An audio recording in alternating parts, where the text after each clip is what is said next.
Welcome back to NFR Plus. If you guys are new to the channel, make sure to smash that subscribe button. We are dropping new full-length videos on this channel every single week. And in today's video, we have a new concept for you guys. We're going to be going through 10 different rappers and picking their biggest weakness. So, Ant, we're starting off with Drake, bro. Okay, so for Drake, this one's interesting, right? Because what are you going to go with? I don't think a weakness of his is rapping. I mean, he has fantastic rapping performances over the course of his career. His melodies are fantastic. He's great on hooks. He's versatile. He has a good catalog. But there's certain things that I don't enjoy about Drake. I have two of his biggest weaknesses. This is the only rapper for today where I genuinely have two of them, okay? Only rapper, really? Only one of them. Wow. Yeah, only rapper. Because I tried to limit it to like one weakness. So like the biggest weakness, right? I have two of them. Tracklist consistency. As of late, especially within his projects, his track lists have been extremely bloated. The only thing that I feel like people could say against that is that he caters to so many different people. He has to. That's never stopped him before from having concise track lists. Example, look at Views. Arguably his most successful album in his catalog. And one of his best. You have songs on there, like example, like A Child's Play. You have a Too Good. You have a One Dance. Those appeal to the mainstream. But it fell in line with the theme of the album. I feel like after that, you started to see that there was a decline within what should be left on the cutting board. And yes, More Life was still somewhat concise, but you have certain songs in there that I'm not a big fan of. Even going to something that I'm a big fan of, let's say like Dark Lane demo tapes, there are certain tracks on there that should not have been included. So I felt that as of late, every single album, there has been some sort of bloat, especially with CLB and For All the Dogs. It's absolutely bloated. So yeah, I think that's the biggest weakness is quality control, right? Like we're seeing with recent albums that his biggest downfall is his lack of editing and just having these track lists that are not really focused. And I think that the frequency of the drops is not giving him enough time to maybe be inspired to attack something from a different point of view or maybe mature with the subject matter. So I think that's the biggest weakness. But let me ask you this. Ebro gave a take not too long ago that he doesn't have his own sound. No, what did you think of that? Get out of here. Yeah. Go look at the way that like Noah 40 Shabib like produces and like mixes all of his tracks. It's literally a sound. And people were saying that, he was doing it before. Ebro was saying, I think that Pete Rock was using that same production style before. No way. Bro, I'm sorry. You can't find me certain tracks in there. And not only that, but there was certain producers that came out, especially from the West Coast, that had produced for Drake and had talked about how there was guys that were outside of the Toronto market that said, give me a Toronto record.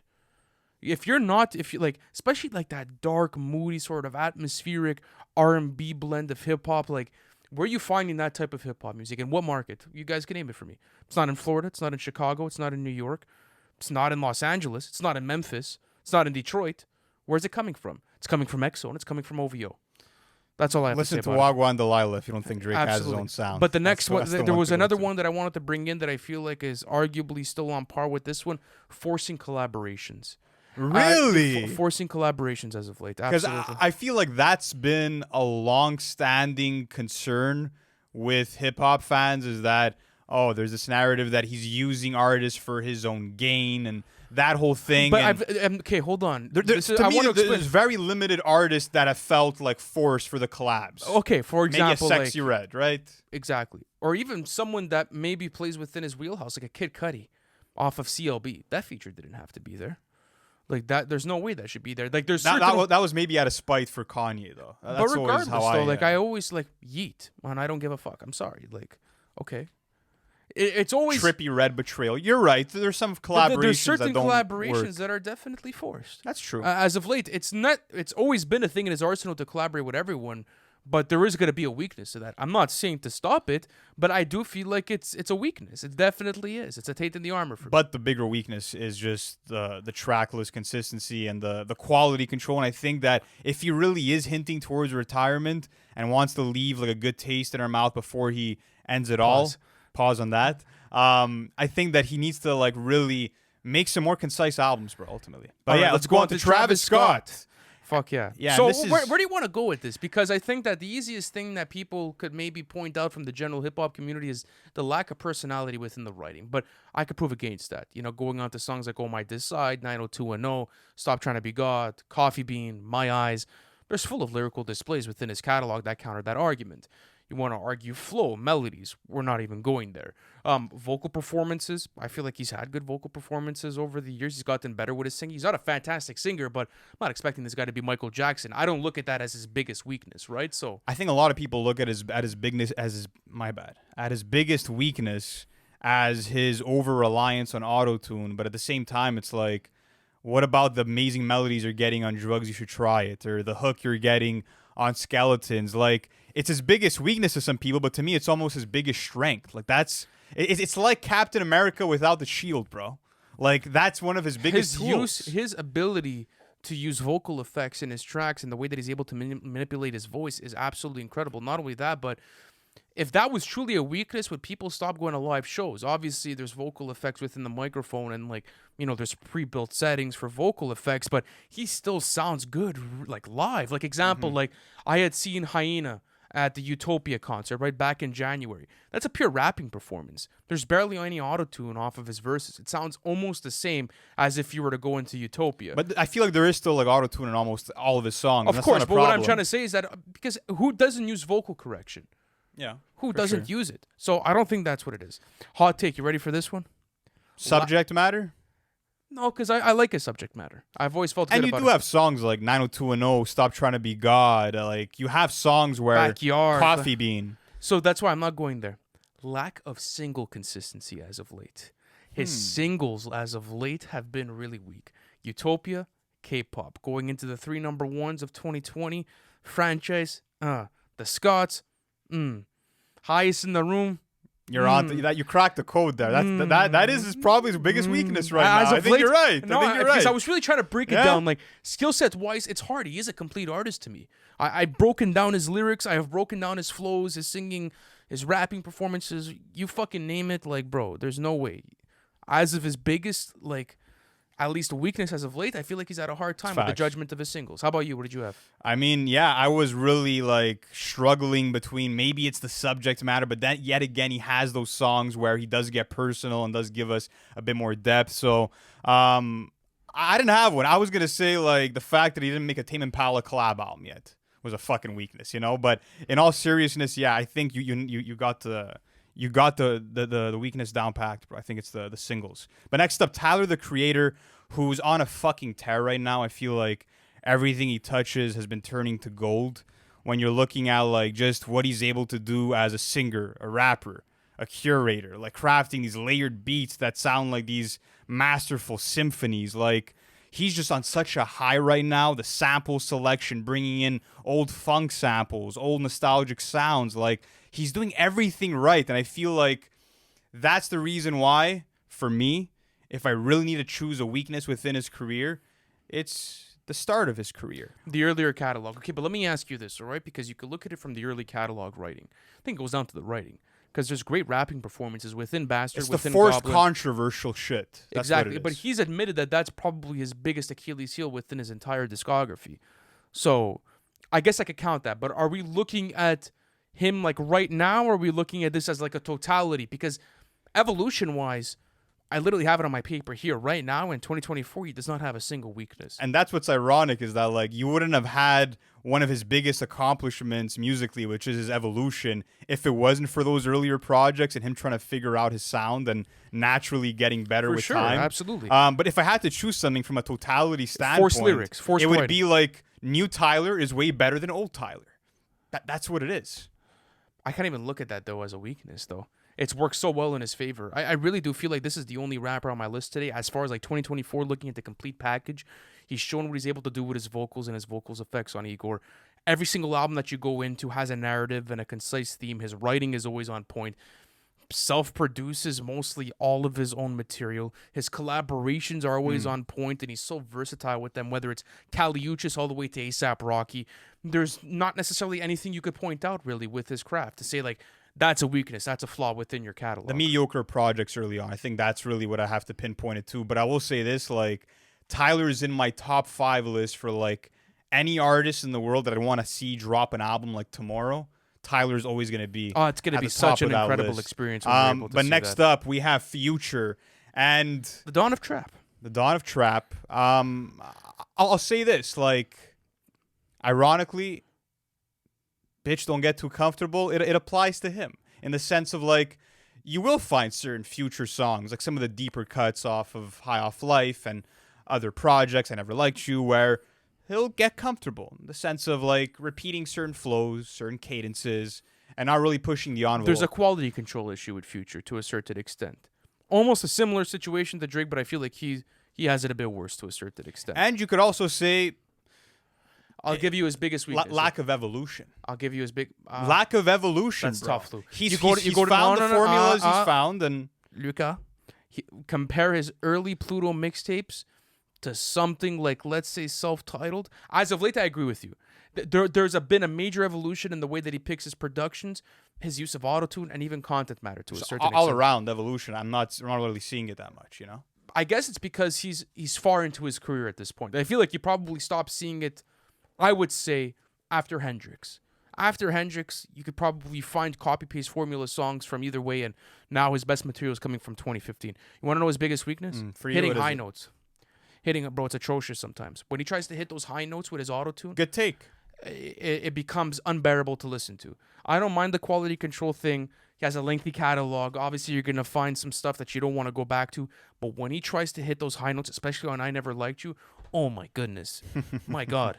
It really, And we it's still not don't great. trust you as well. Yeah, his singing is definitely not strong, his auto crooning, but I think he has multiple weaknesses, to be honest. Like I said, the repetition of certain flows and tones within tracks, the evolution, like there's definitely a couple. But let's go on to Lil Wayne.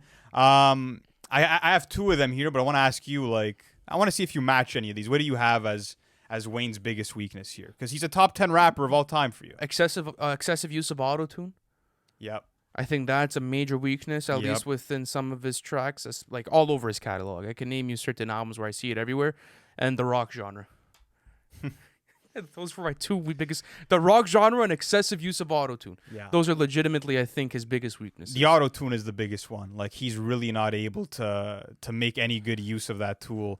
I think when it's mildly because he could be using autotune in so many different degrees, right? Like as I was saying, vocal correction is used by everyone. It's just that when it becomes example on something like a Pussy Monster, oh man, the autotune's horrible off of that. Yeah, track. it makes your ears genuinely bleed. Like you genuinely don't want to be listening to that It's song. just so screechy when he uses it.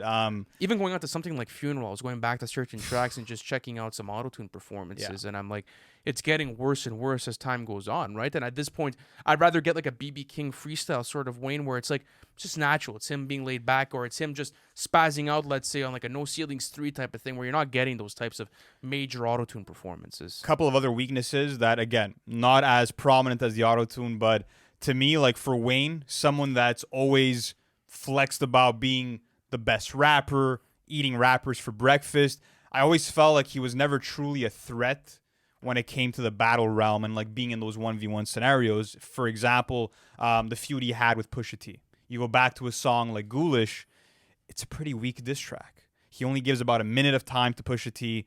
The bars are not really hitting. Same thing when he had a bit of a little beef with 50 Cent. He came at him with lines like, "I'll pour syrup in your vitamin water. I'm all about $1, fuck 2 quarters." Like, he never really knew how to dismantle an opponent and never really like was a big player within the battle rap realm. So that was another weakness for me. Another one, bro, this guy is like, he's too loose with the features. Like, I feel like I could call Wayne if I had his number. He'd hop on my song too at this point. Like, there should be no world where Lil Wayne is doing collaborations with MGK, KSI. Yeah. Like, you look at certain collaborations, you're like, why do these exist? And there's over 500 of them, and don't get me wrong, he's one of the best feature artists ever, but where there's a lot of good, there's a lot of bad. Of course, but it also plays into his marketing, right? It's more of a marketing tactic for him at this point to be able to tap at the different demographics. But I agree with all of those, but I think we could both agree his biggest weakness is the excessive use of autotune and I think the rock genre. But let's keep going on with this Playboi Carti. So Carti's always been interesting, right? Because I think this one's easy. It's the writing. Yes. It's the writing. It's the content. It's the pen game, yes. It's the pen game. But is it going to stop me from listening to Playboi Carti? No.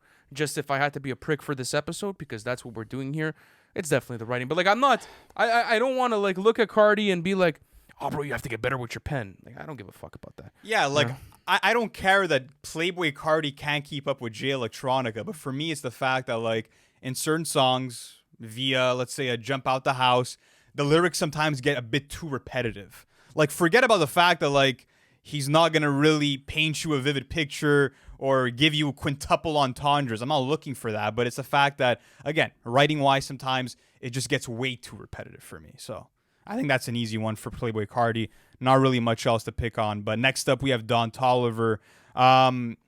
The biggest one that I often see on the internet is that like he's a carbon copy of Travis Scott, which I disagree with. I think he's definitely influenced by Travis Scott's sound. Is and it the autotune crooning? Like if you're gonna the autotune crooning and then the synth heavy production and like the psychedelic, like just living and existing in that psychedelic trap world, I think is why people link him to Travis so much. But that's not really a flaw to me because he executes in that psychedelic rap world so well. Again, You know? for Don Toliver, I think it's writing again for me. I think it's genuinely writing again. I've never gone into a Don Toliver album and I've never been impressed by the writing. And I feel like he is someone that could do it. Example, Look at it Deep on the Water, though. But that's one.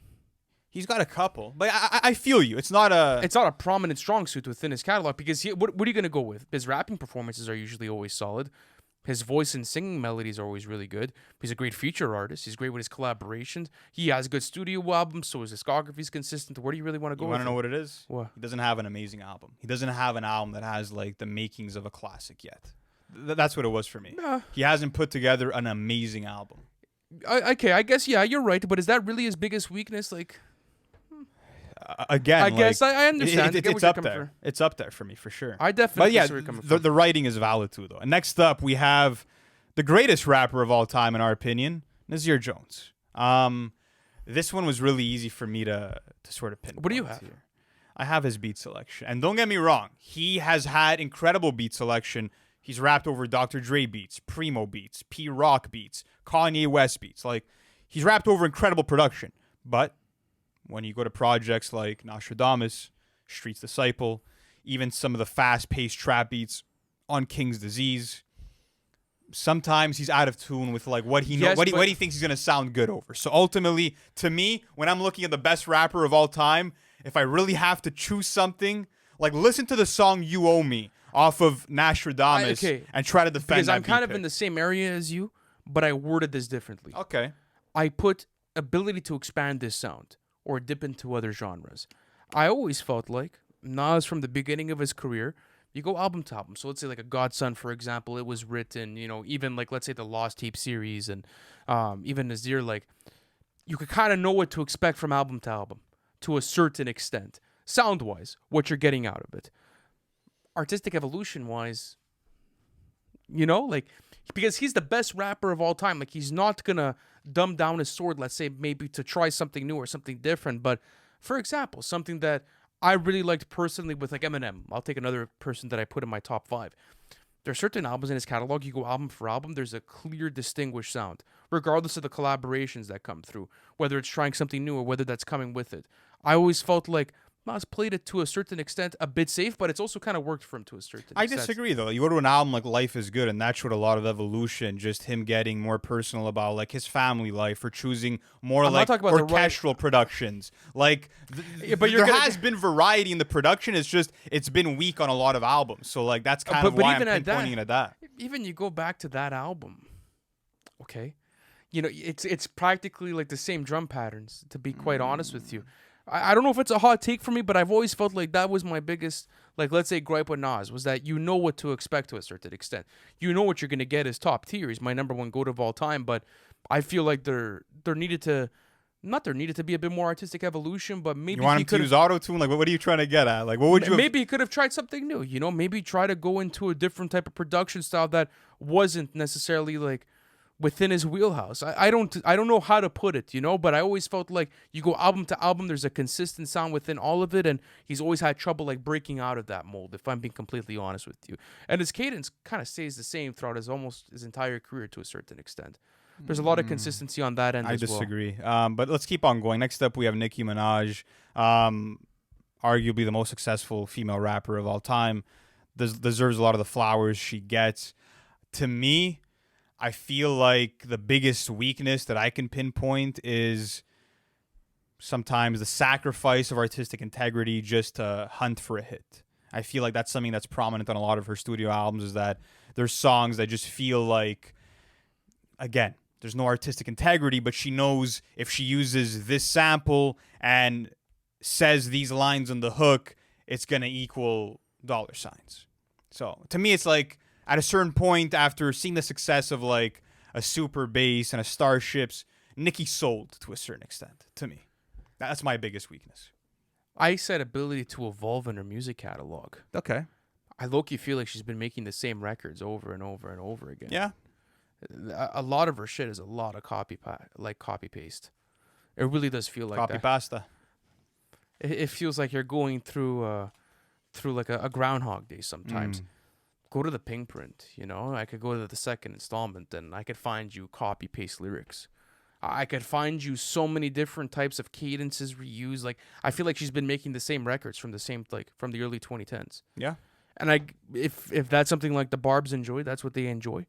But at the end of the day, I feel like there should have been more like artistic evolution, at least within her catalog. And I'm sure she was capable of it because she's actually she's a decent vocalist as well. So let's keep going on with this last rapper for today, Yeat. Besides the writing's the obvious one. I don't care about that one. My biggest gripe with Yeat is his mic presence, bro. I have the same thing. I had his vocals all around, just because his mic presence is just flat. I feel like his voice isn't really distinctive. I feel like when you're looking at like his articulation, it's often hard to make out what he's saying. I feel like, listen, bro, despite the fact that, you know, Yeat raps at like a grade 2 level, like aside from all of that, I want you to captivate me mic wise, and he doesn't really do that. Like, it's the production that really carries the music with Yeat. It is. That's what it comes down to. But it's also the way that like his vocals are low-key drowned out on every single song that he releases. You're like, you don't have that Benny X production. What are you really getting out of Yeat? I don't think it's a match made in heaven. I think it's Benny X carrying low-key. It's facts. I'm being dead ass with you guys. Like, going to listen to a Yeat song, it's like this weird, like, it's like this awkwardly like hype monotone sort of delivery that you don't know whether he's hype or he's bored. You know, like you're in the middle. You're like, I be giving no fucks. You know, something like that. And but the beat is so fucking hard. You're like, okay, I'm gonna bump my head to this shit. But he knows how to place his lines, right? That it's gonna be memorable. And I'm not dissing that track in particular. I tried to give you guys an example of like what I mean by mic presence. If he were to maybe be delivering those lyrics, but in a lot more of an energetic way, and he was able to amplify what he's doing, maybe the music would be coming out better, in my opinion. And even like sometimes in a song like Breathe, where like on the hook you're getting like this chipmunk sound effect. It just. But it's the same thing there. It's like Breathe. You know, it's him legitimately. Well, he's distorting the vocals a little bit, but again, is it really captivating me? No. No, not necessarily. No. So listen, those are just gripes. Those are personal gripes that Lou and I have with each and every single one of these artists. Every single artist has one. Let us know, out of everyone that we've named, where did we get it right? Where did we get it wrong? And what's your gripe? Example, like take Nazir Jones, for example, the best rapper of all time. Lou and I were able to find one thing. What would be your gripe? With that being said, thank you so much for watching this video, and we'll catch you in the next one. Peace.